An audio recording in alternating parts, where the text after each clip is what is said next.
الله وبركاته. الحمد لله وكفى والسلام على عباده الذين اصطفى. أما بعد فأعوذ بالله من الشيطان الرجيم. بسم الله الرحمن الرحيم.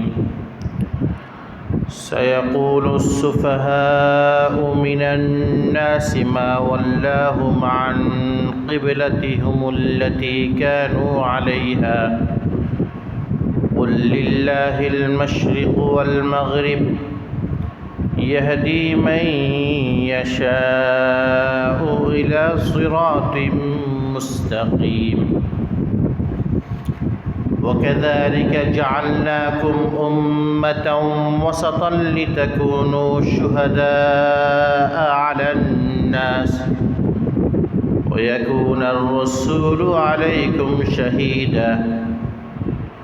وما جعلنا القبلة التي كانوا عليها إلا لنعلم من يتبع الرسول ممن ينقلب على عقبيه وإن كانت لكبيرة إلا على الذين هدى الله وما كان الله ليضيع إيمانكم إن الله بالناس لرؤوف رحيم. بارك الله لنا ولكم في القرآن العظيم ونفعنا وإياكم بالآيات والذكر الحكيم. درود شريف পড়ি।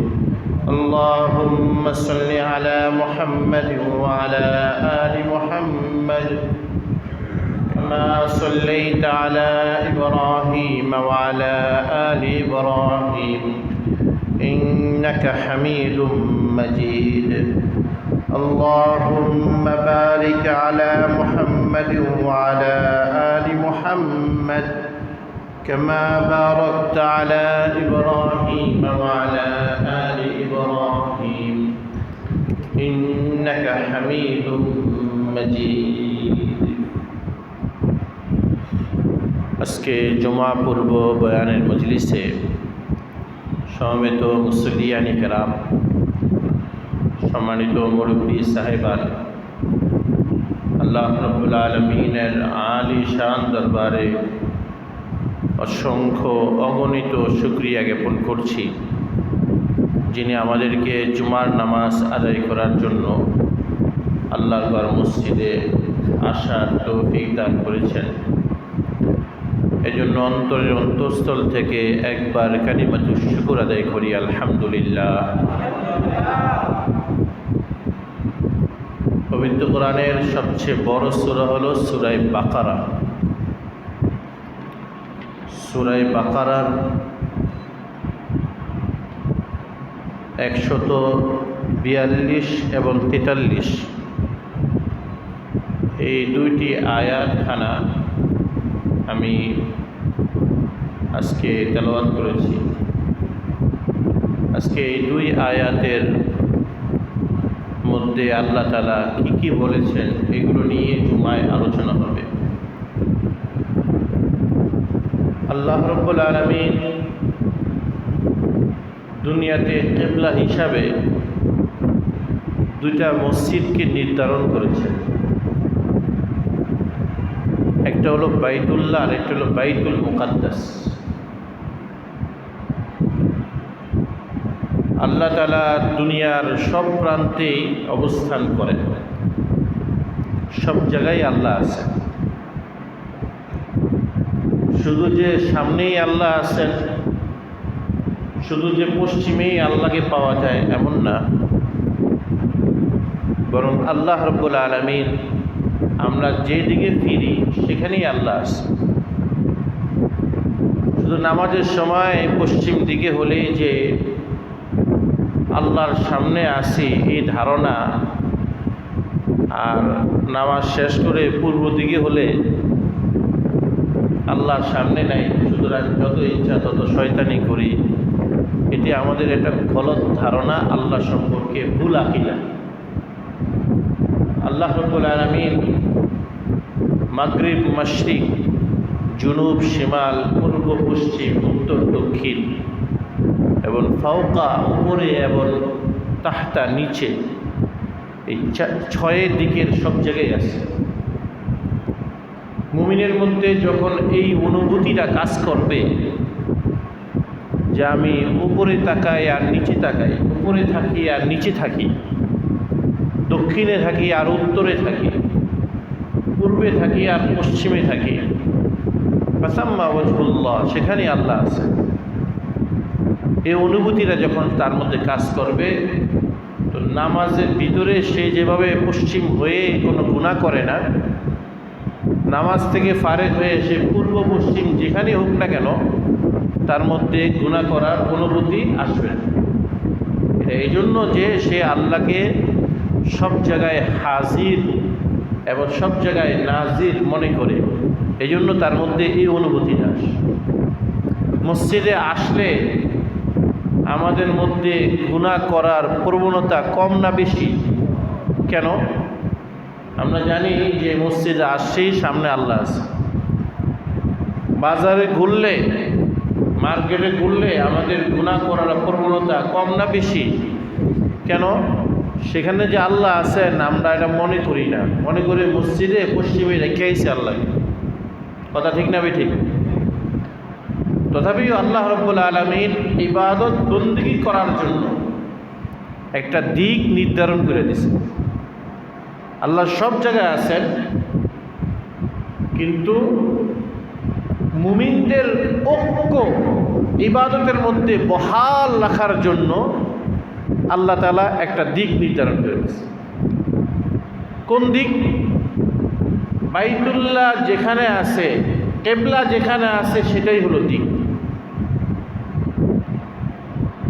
আমাদের কিবলা যেদিকে হবে সেটাই দিক। ইউরোপের মানুষের কিবলা যেটা হবে সেটাই দিক। আল্লাহ তাআলা এই পৃথিবীতে দুইটা মসজিদকে কিবলা বানিয়েছে।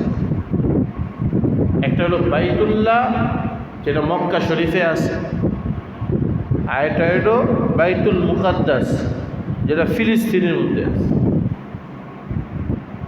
এই দুইটা মসজিদ হলো কিবলা মুমিনদের জন্য। কিয়ামত মুমিনদের জন্য আদম আলাইহিস সালাম থেকে নিয়ে কিয়ামত পর্যন্ত আল্লাহ তাআলা মাত্র দুইটা কিবলাই নির্ধারণ করছে। একটা বাইতুল্লাহ, এটা কোথায়? মক্কায়। আর এটা হলো বাইতুল মুকাদ্দাস, এটা কোথায়? ফিলিস্তিন। এই দুইটা মসজিদকে আল্লাহ তাআলা কিবলা নির্ধারণ করছে। এই দুইটা মসজিদকে বানিয়েছেন? আমরা তো সবাই জানি যে বাইতুল্লাহ শরীফ বানাইছেন আবুল আম্বিয়া হযরত ইব্রাহিম আলাইহিস সালাতু ওয়াস সালাম। এটা তো আমরা সবাই মোটামুটি জানি। আর বাইতুল মুকাদ্দাস কে বানাইছেন? এটা বললে আমরা প্রায় মানুষ জানি বা মশহুর, এটাই প্রসিদ্ধ, এটা যে হযরত সুলাইমান আলাইহিস সালাতু ওয়াস সালাম বানিয়েছেন। কিন্তু মূল ইতিহাস তাফসীরে হিদায়াতুল কোরআনের মধ্যে হযরত মুফতি সাঈদ আহমদ পালনপুরি রহমতুল্লাহি আলাইহি তিনি এখানে লিখছেন যে हज़रत इब्राहीम अलैहिस्सलाम हज़रत इब्राहीम अलैहिस्सलाम ने पहले बैतुल्लाह का तामीर किया, फिर 40 साल के बाद बैतुल मुक़द्दस। हज़रत इब्राहीम अलैहिस्सलाम सर्वप्रथम मक्काय बैतुल मुक़द्दस निर्माण करছেন। ইব্রাহিম আলাইহিসসালাম তিনি এর 40 বছর পরে ফিলিস্তিনে বাইতুল মুকাদ্দাস নির্মাণ করছেন। বুখারী আর মুসলিম শরীফে হযরত আবু যর গিফারি রাদিয়াল্লাহু তাআলা আনহুর হাদিস আছে। হযরত আবু যর গিফারি একবার রাসূল আকরাম সাল্লাল্লাহু আলাইহি সাল্লামকে জিজ্ঞাসা করেছিলেন যে দুনিয়ার মধ্যে সবচেয়ে প্রথম মসজিদ কোনটা? রাসূল আকরাম সাল্লাল্লাহু আলাইহি ওয়াসাল্লাম বলছেন হারাম, মসজিদে হারাম, মক্কা শরীফের মসজিদ। এরপরে তিনি আবার জিজ্ঞাসা করছেন এরপরে কোন মসজিদ? রাসূল আকরাম সাল্লাল্লাহু আলাইহি ওয়াসাল্লাম বলছেন মসজিদ আকসা। আবু যর গিফারি জিজ্ঞাসা করলেন इन दोनों के दरमियान कितनी मुद्दत थी? এই দুইটার মধ্যে সময়ের ব্যবধান কতদিন? রাসূল আকরাম সাল্লাল্লাহু আলাইহি ওয়াসাল্লাম বলছেন 40 সাল, 40 বছর। হযরত ইব্রাহিম আলাইহিস সালাম সর্বপ্রথম বাইতুল্লাহ নির্মাণ করার 40 বছর পরে গিয়ে তিনি বাইতুল মুকাদ্দাস নির্মাণ করছেন। এখন যে কথাটা मशहूर আছে, और ये जो मशहूर है कि बैतुल मुक़द्दस की तामीर सुलेमान अलैहिस्सलाम ने की, तो उसकी हकीकत यह है कि सुलेमान अलैहिस्सलाम ने उसको शानदार बनाया। जैसे हज़रत उस्मान रज़ी अल्लाह अन्हु ने मस्जिद नबवी को शानदार बनाया, मगर बैतुल मुक़द्दस की बुनियाद हज़रत इब्राहिम अलैहिस्सलाम ने रखी है। কিন্তু যে কথাটা প্রসিদ্ধ আছে সুলাইমান আলাইহিস সালাম বাইতুল মুকাদ্দাস বানিয়েছেন জিনদের মাধ্যমে, এটা আমরা কম বেশি সবাই তো জানি নাকি? হযরত পালনপুরি তাফসীরে হিদায়াতুল কোরআনের মধ্যে ব্যাখ্যায় বলতেছেন আসলে বাইতুল মুকাদ্দাসও ইব্রাহিম আলাইহিস সালাম নির্মাণ করছেন, সুলাইমান আলাইহিস সালাম নির্মাণ করেন নাই। বাইতুল্লাহও ইব্রাহিম আলাইহিস সালাম নির্মাণ করছেন। ইব্রাহিম সর্বপ্রথম আলাইহিস সালাতু ওয়াস সালাম সর্বপ্রথম মক্কায় বাইতুল্লাহ নির্মাণ করার পর 40 বছর পরে গিয়ে ফিলিস্তিনে গিয়ে বাইতুল মুকাদ্দাস নির্মাণ করছে। পরে সুলাইমানের কথা এই জন্যই বলা হয় যে ফিলিস্তিনে ইব্রাহিম আলাইহিস সালাম যে বাইতুল মুকাদ্দাস নির্মাণ করেছিলেন এটাকে সুন্দর রূপে, এটাকে শানদার বানাইছেন হযরত সুলাইমান আলাইহিস সালাম। মূলত নির্মাতা সুলাইমান আলাইহিস সালাম নন, নির্মাতা কে? হযরতে ইব্রাহিম আলাইহিস সালাম। যেমন হযরত পারম্পরিক উদাহরণ দিচ্ছেন, মদিনা শরীফে একটা মসজিদ আছে মসজিদে নববী। মসজিদে নববী বানিয়েছেন কে? আমাদের প্রিয় নবী রাসূল পাক সাল্লাল্লাহু আলাইহি ওয়াসাল্লাম। কিন্তু মসজিদে নববীটাকে শানদার বানাইছেন হযরত উসমান রাদিয়াল্লাহু তাআলা। উসমান মসজিদে নববীর নির্মাতা নন, এটাকে শানদার বানাইছেন, নকশা করছেন, আধুনিকায়ন করছেন, এটাতে উন্নতভাবে এটাকে পুনর্নির্মাণ করছেন। ঠিক সুলাইমান আলাইহিস সালাম ফিলিস্তিনের বাইতুল মুকাদ্দাসের নির্মাতা নন। সুলাইমান আলাইহিস সালাম তিনি এটাকে শানদার বানিয়েছেন, নকশায় খচিত করছেন। তাহলে সব কথার শেষ কথা এই, সুলাইমান আলাইহিস সালাম বাইতুল মুকাদ্দাসের নির্মাতা নন। ইব্রাহিম আলাইহিস সালাতু ওয়াস সালাম নবীদের নবী, যিনি আবুল আম্বিয়া, নবীদের আগে প্রথম যিনি ইব্রাহিম আলাইহিস সালাতু ওয়াস সালাম, তিনি প্রথম বাইতুল্লাহ মসজিদে হারাম মক্কা শরীফের বাইতুল্লাহ নির্মাণ করার 40 বছর পরে গিয়ে ফিলিস্তিনে বাইতুল মুকাদ্দাস নির্মাণ করছে।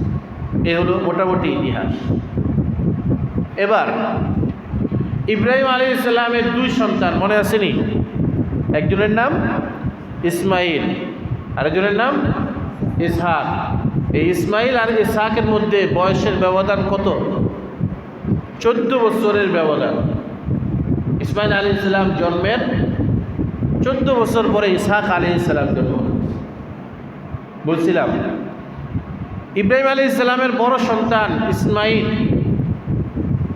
ওই ইসমাইলের বংশে তেমন কোনো নবী আসে নাই, শুধু সৈয়দুল মুরসালিন খাতামুন নবিয়্যিন সর্বশেষ নবী বিশ্বনবী মুহাম্মদুর রাসূলুল্লাহ সাল্লাল্লাহু আলাইহি ওয়াসাল্লাম। এই জন্য আমরা সব বনি ইসমাইল মুসলমান। আর ইব্রাহিম আলাইহিস সালামের দ্বিতীয় সন্তান ইসহাক, ইসহাকের ছেলের নাম ইয়াকুব, ইয়াকুবের আরেক নাম ইসরাইল, এই ইসহাকের সন্তানাদি দুনিয়াতে প্রচুর হয়েছে, তাদেরকে বলা হয় বনি ইসরাইল। বনি ইসরাইলে আল্লাহ তাআলা হাজার হাজার নবী রাসূল পাঠিয়েছে, তাদের মধ্যে মূসা এবং ঈসা আলাইহিস সালাতু ওয়াস সালাম আছেন, অর্থাৎ ইহুদি এবং খ্রিস্টানরাও আছে। তো ইহুদি খ্রিস্টানরা বা অন্যান্য ধর্মাবলম্বীরা তারা সব বনি ইসরাইল। সব কি? বনি ইসরাইল। আর আমরা শুধু বনি ইসমাইল। ইব্রাহিম আলাইহিস সালাতু ওয়াস সালাম মক্কা শরীফের বাইতুল্লাহ নির্মাণ করার পরে এই বাইতুল্লাহকে কেবলা হিসাবে নির্ধারণ করেছেন বনি ইসমাইলের জন্য, অর্থাৎ বড় ছেলে ইসমাইলের জন্য এবং তার বংশের আমাদের জন্য। আর পরে যে ফিলিস্তিনে গিয়ে যে বাইতুল মুকাদ্দাস নির্মাণ করছেন, ওই বাইতুল মুকাদ্দাসটাকে কেবলা হিসাবে ডিক্লিয়ার দিচ্ছেন, নির্ধারণ করছেন বনি ইসরাইলের জন্য।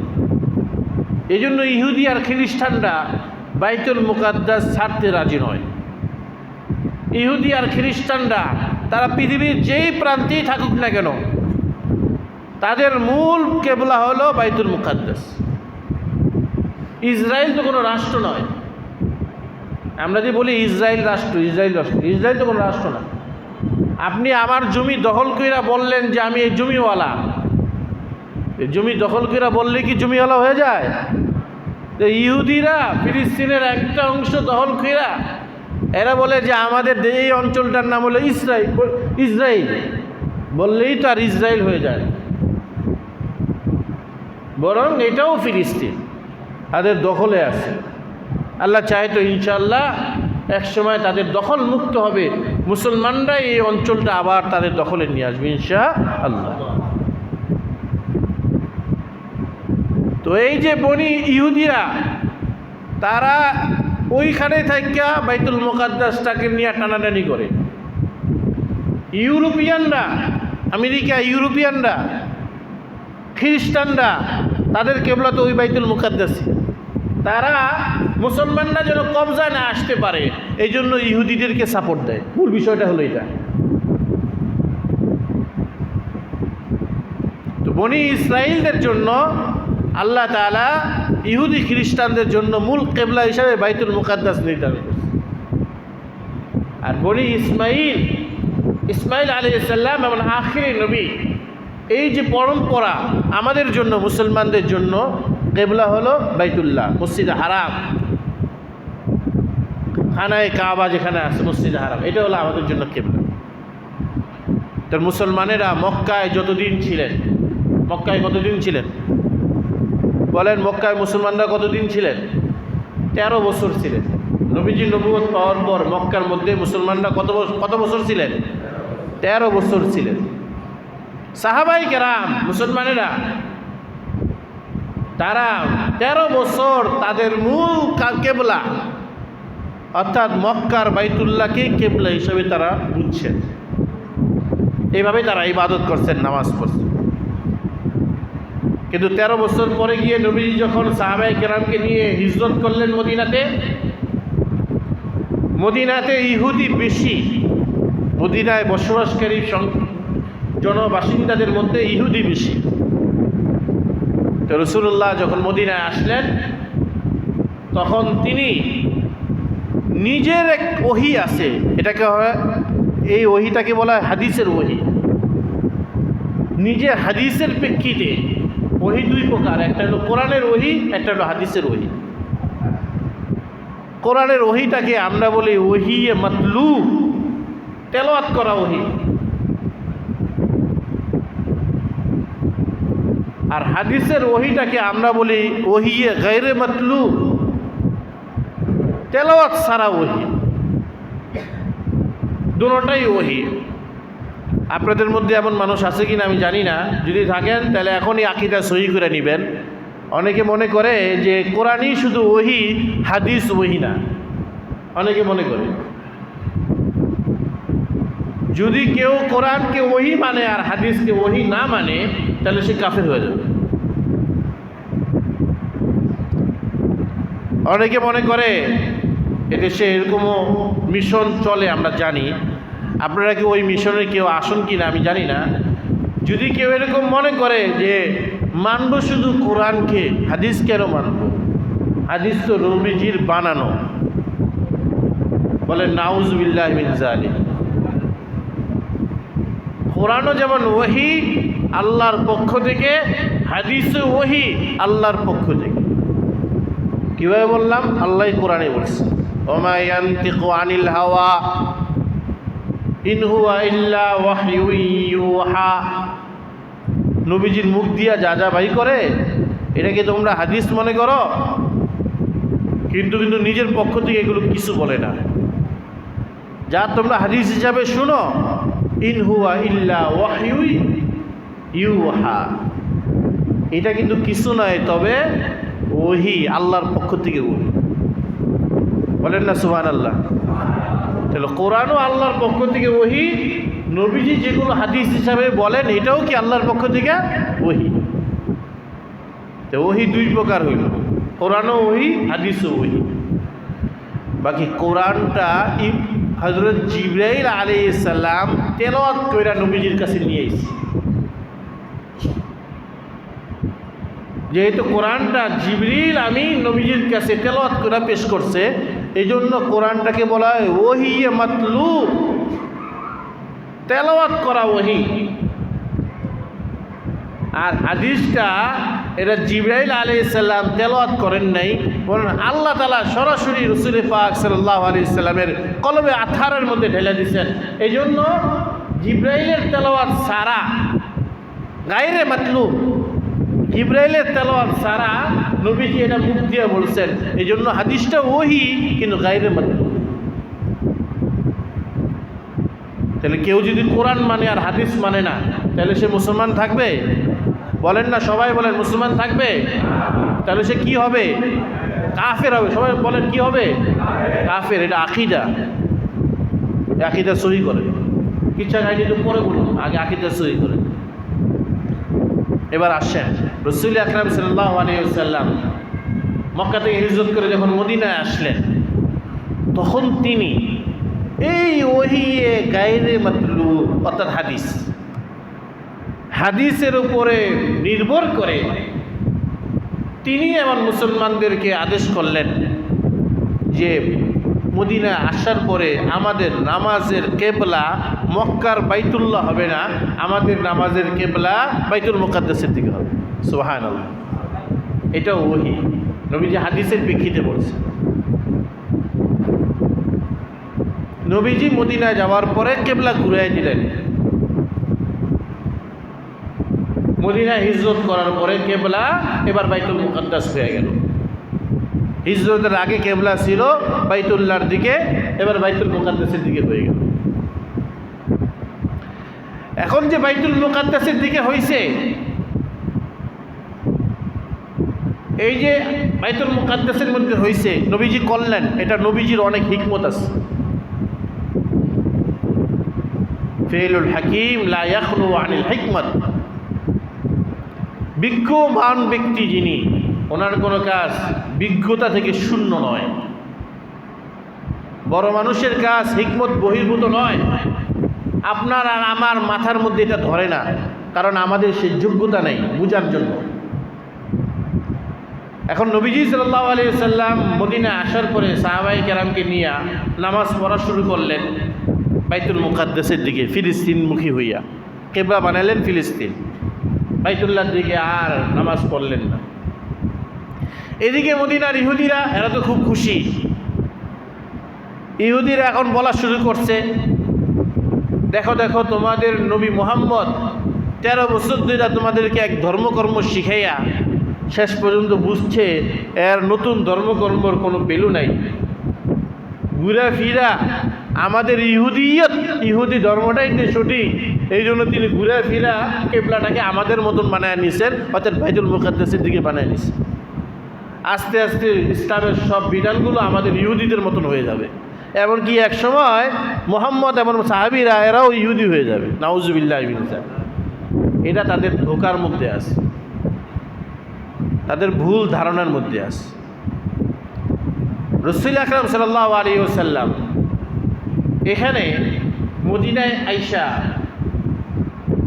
মদিনায় এসে তিনি কেবলা পরিবর্তন করলেন কেন? অনেক হিকমত কোরআনের এই আয়াতগুলোর মধ্যে আছে, দুইটা আয়াতের মধ্যে।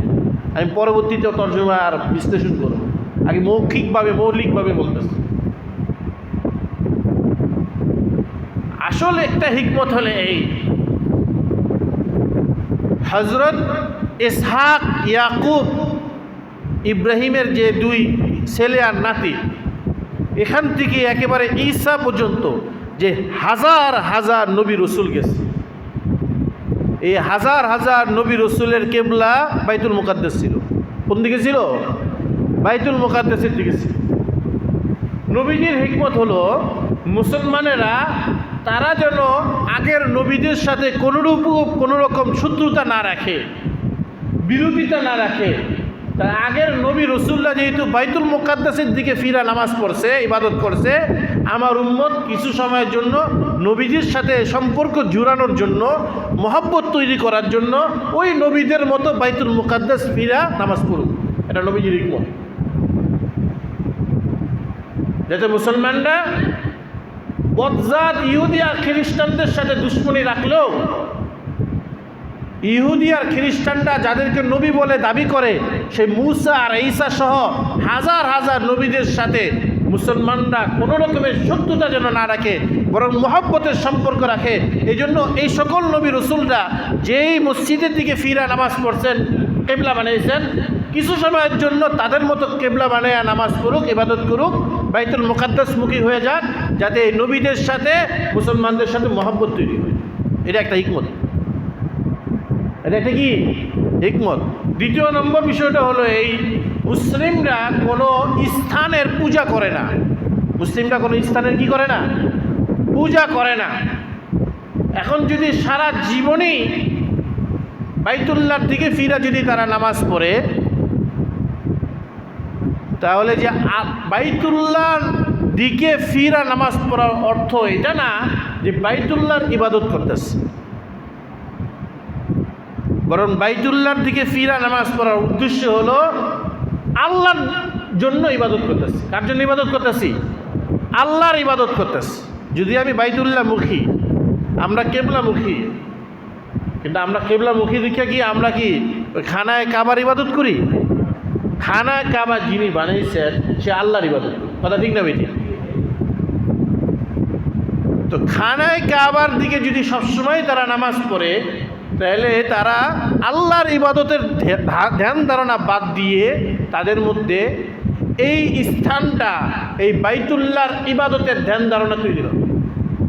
হালাকে বাইতুল্লাহর আমরা ইবাদত করি না। আমরা কি বাইতুল্লাহর ইবাদত করি না? বাইতুল্লাহর খোদা যিনি, বাইতুল্লাহর রব যিনি, তার ইবাদত করি, রবের ইবাদত করি, আল্লাহর ইবাদত করি।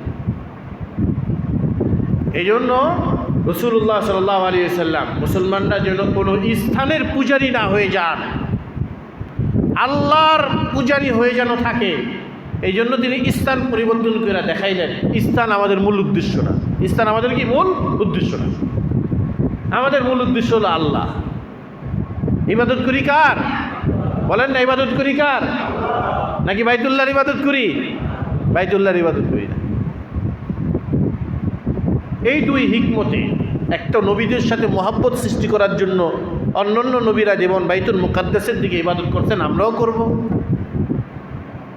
আরেকটা হলো বাইতুল্লাহ আমাদের ইবাদতের কেবলা হইতে পারে, কিন্তু আমরা বাইতুল্লাহর ইবাদত করি না, স্থানের ইবাদত করি না। এই জন্য স্থান ঘুরে বুঝাই দিছে, বাইতুল্লাহর দিকে ইবাদত করলো আল্লাহর ইবাদত হবে, বাইতুল মুকাদ্দাসের দিকে ফিরা ইবাদত করলো আল্লাহর ইবাদত হবে। এই দুই হিকমত। এই জন্য মদিনায় যাওয়ার পরে রাসূলুল্লাহ সাল্লাল্লাহু আলাইহি ওয়াসাল্লাম তিনি এবং সাহাবায়ে কেরাম 16 থেকে 17 মাস, কতদিন? 16 থেকে 17 মাস। 12 মাসে 1 বছর হয়, তাহলে 1 বছর 4 মাস, 5 মাস, 1.5 বছরের মতো রাসূল আকরাম সাল্লাল্লাহু আলাইহি ওয়াসাল্লাম সাহাবায়ে কেরাম তারা বাইতুল মুকাদ্দাসের দিকে ফিরা তারা নামাজ পড়ছে। এরপরে 16-17 মাসের পরে আল্লাহ তাআলা পবিত্র কোরআনের আয়াত নাজিল করে এই কেবলাটা ঘুরাই দিয়ে আবার আগের কেবলা অর্থাৎ বাইতুল্লাহর দিকে, মসজিদে হারামের দিকে করাই দিলেন। এটার আয়াত, এটার কিভাবে পরিবর্তন করলেন আল্লাহ, কেন করলেন আল্লাহ করছেন, কেন করলেন, এটা পরবর্তী আয়াতে আসবে, যেটা আগামী জুম্মায় বলবো ইনশাআল্লাহ। আজকে শুধু এইটুকুই শুনেন যে এই যে 16-17 মাস বাইতুল মুকাদ্দাসের দিকে ফিরে আমরা যে ইবাদত করছি, এবং পরবর্তীতে যে আল্লাহ তাআলা যে ঘুরাই দিলেন, এই ঘুরাই দেওয়ার কারণে এই দুই আয়াতের মধ্যে আল্লাহ বলবেন যে ইহুদিরা তোমাদেরকে নিয়া এখনো কিন্তু রাসূলুল্লাহ ঘুরান নাই, এখনো কিন্তু রাসূলুল্লাহ ঘুরান নাই। এই 16-17 মাস চলতেছে, এখনো কিন্তু বাইতুল মুকাদ্দাস থেকে ফিরা আবার আগের কেবলা বাইতুল্লাহর দিকে ঘুরান নেই। এর আগেই আল্লাহ তাআলা পবিত্র কোরআনের আয়াত নাজিল করছেন। আয়াত নাজিল করে আল্লাহ তাআলা দুটা জিনিস বলবেন।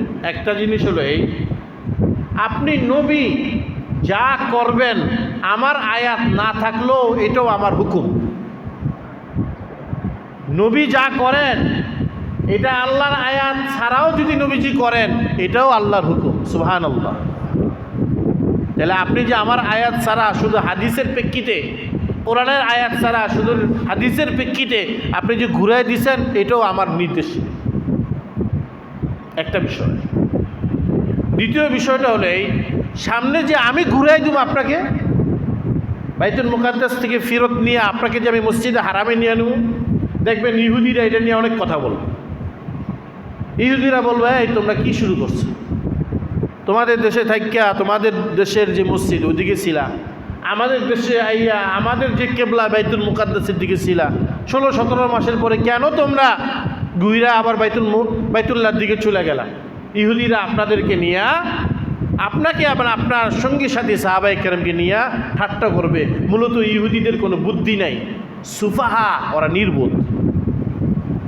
ইহুদিরা কি নির্বোধ, বোকা। এইদিকে ঘুরা আর ওইদিকে ঘুরা, এটার ভিতরে কোনো বিষয় নেই। মূল বিষয়টা হলো আল্লাহর আনুগত্য। মূল বিষয়টা কি? আল্লাহর আনুগত্য। কে আল্লাহর আনুগত্য করে এটা বোঝা যাবে কে রসুলের হুকুম মানে, রসুলের কথা মতো চলে। রসুলের কথা মতো যে চলবে সেই আল্লাহর আনুগত্য করে, সেই প্রকৃত ইবাদত করে। এটার জন্য রাসূলুল্লাহ ঘুরেছে। এই জন্য হাদিস শরীফের মধ্যে আসছে, রাসূল পাক সাল্লাল্লাহু আলাইহি ওয়াসাল্লাম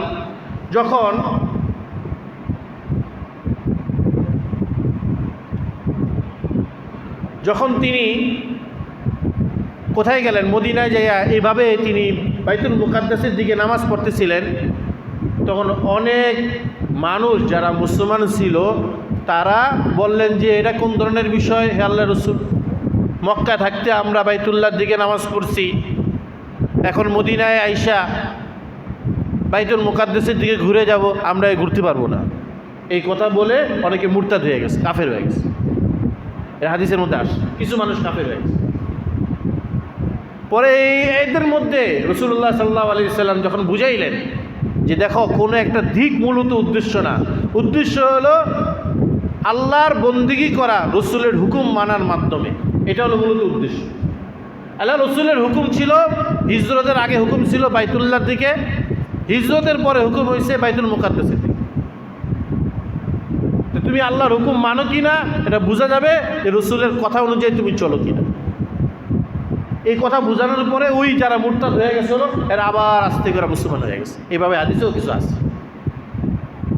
আল্লাহ রাব্বুল আলামিন এর পুরা বিবরণটা কোরআনে কারীমের এই দুই আয়াতের মধ্যে পেশ করছেন, যে আয়াত দুটি আমি খুতবার পরেই পাঠ করেছি।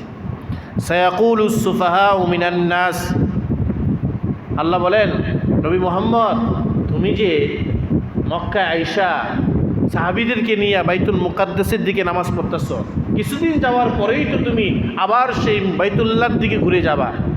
কিন্তু আগে আগে শুনে রাখো, সায়াকুলুস সুফাহাউ মিনান নাস, মানুষের মধ্য থেকে যারা নির্বোধ এই ইহুদিরা এরা বলবে, কি বলবে, আমি তোমাকে আগে আগে জানাই দিতেছি, অগ্রিম অ্যাডভান্স জানাই দিতেছি। এরা এরকম বলবে কি, মা ওয়াল্লাহুম আন কিবলাতাহুমুল্লাতী কানু আলাইহা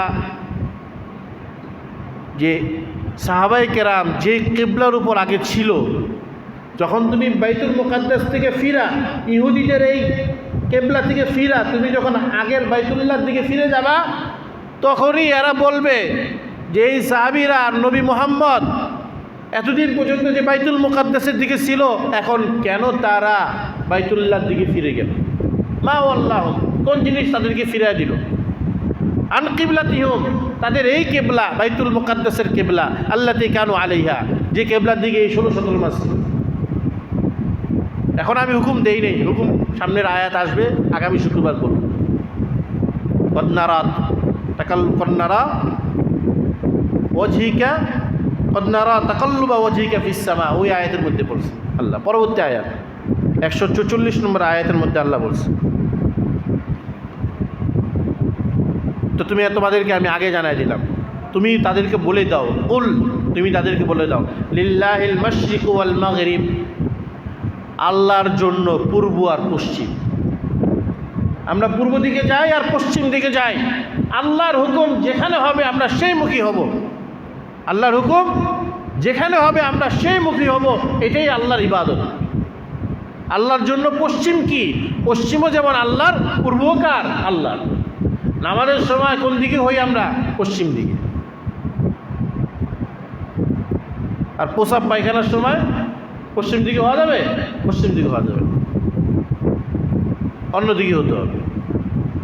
তা আল্লাহর যখন যেভাবে নির্দেশ, তখন এটাই ইবাদত।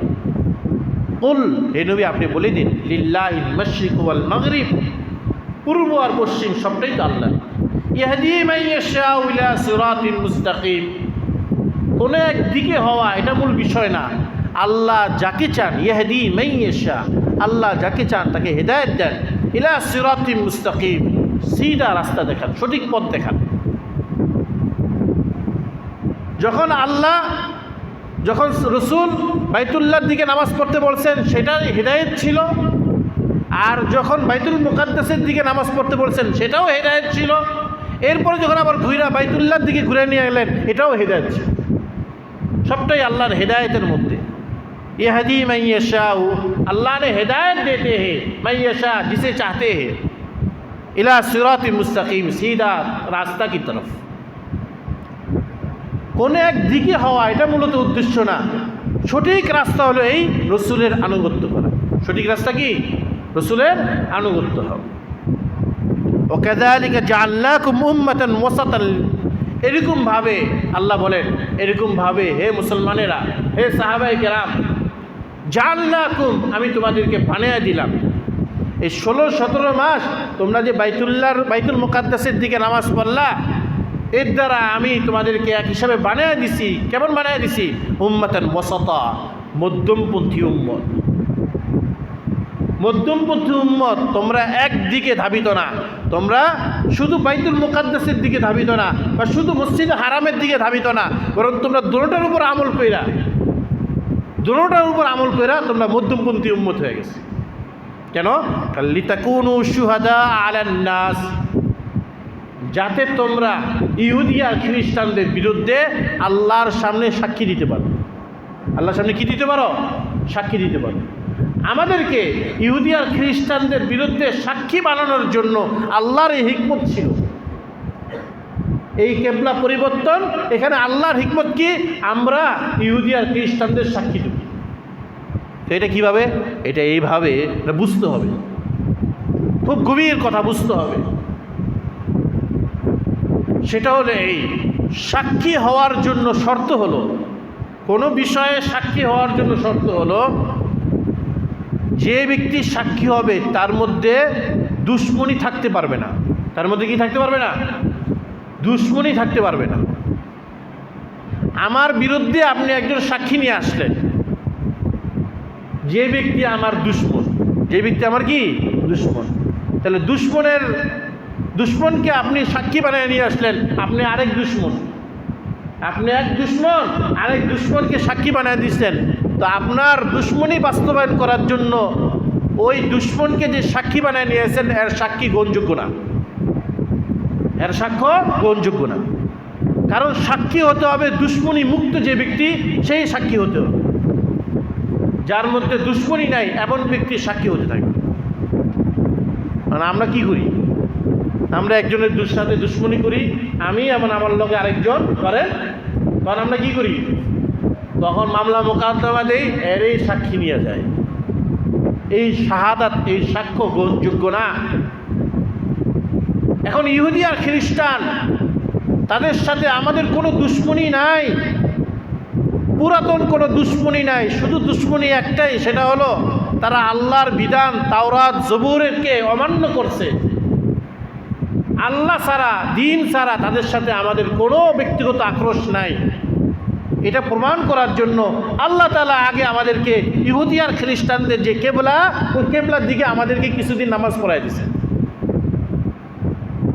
যাতে ইহুদি আর খ্রিস্টানদের যে নবীরা আছে ওই নবীদের সাথে আমাদের মহব্বত তৈরি হয়, এবং ওই নবীদেরকে যারা সাচ্চাভাবে মানবে ইহুদি আর খ্রিস্টান, তাদের সাথেও যেন আমাদের মহব্বত তৈরি হয়। তাহলে আমরা চূড়ান্তভাবে ইহুদি আর খ্রিস্টানদের দুশমন নই, বরং ইহুদি আর খ্রিস্টানদের মোকাবেলায় তাদের বিরুদ্ধে আমরা আল্লাহর কাছে কিয়ামতের মাঠে সাক্ষী হিসাবে দাঁড়াবো। কেন? এই জন্য দাঁড়াবো যে তারা তাদের আসমানি কিতাবকে পরিবর্তন করে ফেলছে, তারা তাদের নবীদেরকে হত্যা করছে, তারা তাদের নবীদেরকে শুলে চড়ানোর জন্য চক্রান্ত করছে, কিন্তু আল্লাহ তাআলা ঈসা আলাইহিস সালামকে বাঁচায় দিয়েছে। তাহলে আমাদের মধ্যে আমরা শত্রুতা মুক্ত উম্মতেন ওয়াসাতা, আমরা একদম মধ্যমপন্থী উম্মত। দোনো কিবলার উপর আমাদের ইবাদত আছে, দোনো কিবলার উপরে আমাদের আমল আছে, সমস্ত নবীদের সাথে আমাদের মহব্বত আছে। তাহলে আমরাই তো নিষ্কলুষ, আমরাই তো শত্রুতা মুক্ত, আমরাই তো কিয়ামতের মাঠে সাক্ষ্য দিতে পারি। এই হলো মূলত উদ্দেশ্য। ওয়াকুনু রাসূল আলাইকুম শাহীদা, এবং আমাদের পক্ষে রসুল সাক্ষী দিবেন। আমাদের পক্ষে রসুল সাক্ষী দিবেন কেমনে? রসুল বলবেন, হে আল্লাহ, এরা আমার কথায় বাইতুল্লাহকে কিবলা বানাইছে, এরা আমার কথায় বাইতুল মুকাদ্দাসকে কিবলা বানাইছে, এরা আমার কথা মানছে, এরা আমার কথা অমান্য করে, এরা আমিরের কথা মানছে, আমিরের ইতাআত করছে, এরা আমিরকে অমান্য করেনি। রসুল আমাদের পক্ষে সাক্ষী দিবেন। ওমা জাআলনাল কিবলাতাল্লাতী কুনতা আলাইহা ইল্লা লিনা'লামা মান ইয়াত্তাবিউর রাসূলা মিম্মান ইয়ানকালিবু আলা আকিবাই। আল্লাহ বলেন যে আমি যে কিবলাটা এতদিন পর্যন্ত তুমি যে কিবলায় ছিলা বাইতুল মুকাদ্দাস 16-17 মাস তুমি যে কিবলার মধ্যে ছিলা, এই কিবলা তো আমি এই জন্যই বানাইছি যে কে আছে যে তোমার আনুগত্য করে, রসুলের আনুগত্য। বাইতুল মুকাদ্দাস আমাদের মাকসাদ না, আমাদের মাকসাদ হলো আল্লাহ রসুল যে দিকে বলবেন সেই দিকে ইবাদত করবো, এটা আমাদের মাকসাদ। আল্লাহ বলেন যে আমি যে তুমি যে কিবলার মধ্যে ছিলা, কিবলাতাল্লাতী কুনতা আলাইহা, তুমি যে এতদিন পর্যন্ত 16-17 মাস বাইতুল মুকাদ্দাসের দিকে ছিলা, এটা যে রাখা হয়েছে এটা কেন? এটা এই জন্য যে 16-17 মাস কে মাইয়াত্তাবিউর রাসূল, কে আছে যে রসুলের অনুসরণ করে, মিম্মান ইয়ানকালিবু আলা আকিবাই, যারা প্রথম শোনার পরে মুরতাদ হয়ে গেছিল, পরে রসুলের কথা শুনে আবার ফিরত আসছে, এটা বোঝা আল্লাহর উদ্দেশ্য ছিল। ওয়া ইন কানাত লাকাবীরাতান, দীর্ঘদিন ধরে 13 বছর ধরে একটা কিবলার ইবাদত করছে, 13 বছর ধরে এক কিবলার ইবাদত করছে। এখন মদিনা হিজরত কইরা আরেক কিবলা ধরা, এটা কষ্টের না? বলেন, আপনি এক মসজিদে যদি দীর্ঘ 1 বছর নামাজ পড়েন, এরপরে এই মসজিদ সেইরা যদি গান কোথাও চলে যান, তখন আপনার কষ্ট লাগবে না? আমার কাছে তো অনেক মুসল্লি মেসেজ দেয় যারা বিদেশে চলে গেছে, অনেক মুসল্লি মেসেজ দেয়, সৌদি গেছে বা বিভিন্ন বিশ্বের বিভিন্ন দেশে গেছে। জোর আগে আপনার পিছনে নামাজ পড়তাম, আপনার বয়ান সাদা মাঠা বয়ানগুলো শুনতাম, কোরআন হাদিসের কথাগুলো শুনতাম, এখন জীবিকার তাগিদে ওখানে চলে আসে, দেখেন আপনার বয়ান শুনতে পারি না, অনেক মুসল্লি বলে। এই জন্য খুব কষ্ট লাগে, খারাপ লাগে। এরা তো ভালো জায়গায় গেছে, সৌদি গেছে, আরব দেশে গেছে। তো এতদিন পর্যন্ত ইবাদত করার কারণে, মসজিদে নামাজ পড়ার কারণে তাদের মধ্যে মসজিদের একটা টান চলে আসে। টান চলে আসছে কিনা বলে? ঠিক 13 বছর পর্যন্ত সাহাবায়ে কেরাম মক্কার মধ্যে থেকে বাইতুল্লাহর দিকে নামাজ পড়ছেন। তো বাইতুল্লাহর দিকে তাদের টান তৈরি হয়েছে না? টান তো তাদের তৈরি হয়ে গেছে। এখন সেটা আবার হিজরত করার পরে ওইটা বাদ দিয়া বাইতুল মুকাদ্দাসমুখী হবেন, ওয়াইন কানাত লাকাবীরাতান, এটা তো অবশ্যই ভারী কাজ। 13 বছর অভ্যস্ত হয়ে গেছে, এখন ওইটা বাদ দিয়ে আবার আরেক দিকে, এটা অবশ্যই তো ভারী কাজ। ইল্লা আলাল্লাযীনা হাদাল্লাহ, তবে ওই ব্যক্তির জন্য ভারী হবে না যে ব্যক্তিকে আল্লাহ তাআলা হেদায়েত দিবেন, ওই ব্যক্তির জন্য এটা ভারী নয়। কারণ ওই ব্যক্তির কাছে যদিও মনে একটু খারাপ লাগে, কষ্ট লাগবে, কিন্তু সে আর উদ্দেশ্য হলো মনের পূজা না, তার উদ্দেশ্য হলো আল্লাহর ইবাদত করা, আর এই জন্য সে রসুলকে মানতেছে। হেদায়েত যদি কপালে থাকে তো রসুল যেভাবে বলবেন সেইভাবে সে শুনবে। হেদায়েত যদি কপালে থাকে তাহলে আলেমরা যেভাবে বলবে সেভাবে শুনবে। আর হেদায়েত কপালে না থাকলে সুবিধা মতন বললে আলেমদের কথা সুবিধা মতো হলে মানব, আর অসুবিধা হলে আলেমদের বিরুদ্ধে যাব। এটা কি হেদায়েতওয়ালাদের কথা না গোমরাওয়ালাদের কথা? গোমরাওয়ালাদের কথা। আলেমদের কথা শোনার পরে যদি কারো দিলে সহ্য না হয় তাহলে বুঝতে হবে তার কলজা পুচ্ছে গেছে, তার ঈমান নষ্ট হয়ে গেছে। কথা ঠিক না বেঠিক? আর যারা আলেমদের কথা শোনার পরে কষ্ট হইতো, আলেমদের বিরুদ্ধে নামতো, আল্লাহ তাআলা তাদের প্রায়শ্চিত্ত দুনিয়ার মাটিতে করেছেন কিনা বলেন? আলেমরা কিছু বললে সুবিধা মতো হলে মানবো, অসুবিধা হলে মানবো। আলেমরা বলে ব্যবসা করা সুন্নত, বাস আমরা ব্যবসা শুরু করে দিলাম, ভালো আলহামদুলিল্লাহ। আলেম যখন বলে সুদ খাওয়া হারাম, এবার আলেমের বিরুদ্ধে নেমে যায়। কারণ আলেমের ওই মাসলাটা ভাল লাগছে, পরের মাসলাটা ভাল লাগে নাই। এরকম না, বরং আলেম যেটা কোরআন হাদিস অনুযায়ী যা বলবে সেটা আমার পক্ষে হোক আর বিপক্ষে হোক, আলেম তো আমাকে জান্নাতের দিকে নিয়ে যেতে চায়।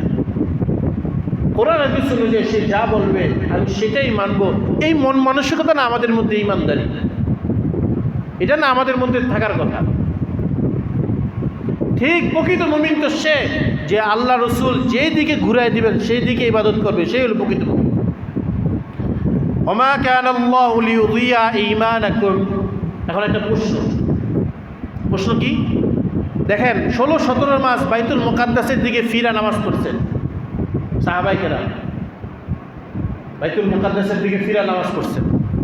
প্রশ্ন হলো এই 16-17 মাস যারা নামাজ পড়ছেন তারা তো অনেকেই আছে এর মধ্যেই তারা মরে গেছে। এমনও ব্যক্তি আছে নবীজি মদিনায় হিজরত করছেন, তারপরে মুসলমান হয়েছে। নবীজি মদিনায় হিজরত করার পর মুসলমান হয়েছে, সে তো আগে বাইতুল্লাহর ইবাদত করার সুযোগই পায়নি, কারণ বাইতুল্লাহর ইবাদত তো হিজরতের আগে যা হয়েছে। তো নবীজি হিজরতের পর মুসলমান হয়েছে, তার মানে বাইতুল মুকাদ্দাসের দিকে ফিরা নামাজ পড়ছে। এরপরে 16-17 মাস যাওয়ার আগেই সে মারা গেছে। তারপরে না কেবলা পরিবর্তন হয়েছে। তো এই মাঝখানে যারা মুসলমান হইয়া মারা গেল, এরা তো একদিনও এক ওয়াক্ত তো বাইতুল্লাহর দিকে ফিরা নামাজ পড়তে পারেনি। তাহলে আমাদের আসল কেবলা তো বাইতুল্লাহ, একদিনে তো নামাজ পড়তে পারলাম না, তাহলে এই মাঝখানের নামাজগুলো আর কোথায় যাবে? তা আল্লাহ তাআলা বলেন যে নামাজ সেই বাইতুল্লাহর দিকে ফিরুক আর বাইতুল মুকাদ্দাসের দিকে ফিরা করুক। এটা বড় বিষয় না। কোনো ইবাদত মানুষকে জান্নাতে নিতে পারবে না, বরং ঈমান থাকলে মানুষ জান্নাতে যাবে। সে যখন বাইতুল মুকাদ্দাসের দিকে ফিরার নামাজ পড়ছে তখনও তো তার মধ্যে ঈমান ছিল কি না বলেন? ঈমান ছিল। তো ঈমান যখন ছিল, সুতরাং আল্লাহ তাআলা এই ঈমানকে নষ্ট হতে দিবেন না। ওই ঈমান নিয়ে সে জান্নাতে চলে যাবে, যদিও সে নামাজ বাইতুল মুকাদ্দাসের দিকে ফিরে পড়ছে। ইন্নাল্লাহা বিন-নাসি লারাউফুর রহিম। নিশ্চয় আল্লাহ তাআলা মানুষ সম্পর্কে তো দয়ালু, মানুষ সম্পর্কে তো তিনি দয়াবান। কাজেই ঈমান যখন আছে, মাত্র মুসলমান হয়েছে, ধরেন এখন কোন একটা ব্যক্তি হিন্দু থেকে মাত্র মুসলমান হয়েছে, কালিমা পড়ছে, এখন আমরা জুমার নামাজ পড়ি নেই, কালিমা মাত্র পড়ছে, ওইরা সাথে সাথে স্ট্রোক করে মারা গেছে। তো হ্যাঁ, আমল নামের মধ্যে কোনো আমল আছে? আমল নেই, শুধু কি আছে? ইমান আছে। কি আছে ভাই? ইমান আছে। শুধু যদি ইমান থাকে, ইমানদার ব্যক্তি সে জান্নাত। ইমানদার ব্যক্তি কি? জান্নাত। আমল না থাকলেও ইমানদার ব্যক্তি জান্নাতি। কোন ব্যক্তি? এই ব্যক্তির জন্য, সব ব্যক্তির জন্য না। আবার এটা কাইটটা আবার বলে দিয়েন না, হুজুরে বলছে আমল না করলেও ইমান থাকলেই চলবো জান্নাত। এটা ইমান, আমল করার সুযোগই সে পায় নেই। সুতরাং ইমান আছে, ইমান নিয়ে সে জান্নাতে চলে যাবে। কাজেই বাইতুল মুকাদ্দাসের দিকে ফিরত কইরা যারা নামাজ পড়া যারা মারা গেছে, এখনও বাইতুল্লাহর দিকে ঘুরে নাই, তাদের যেহেতু ইমান আছে, সুতরাং এই ইমান নিয়ে তারা জান্নাতে চলে যাবে। আল্লাহ তাআলা এই হাদিস অনুযায়ী, কোরআনের আয়াত অনুযায়ী আমাদের জিন্দেগি অতিবাহিত করার তৌফিক দান করুন। ওয়া আখিরু দাওয়ানা আলহামদুলিল্লাহি রাব্বিল আলামিন।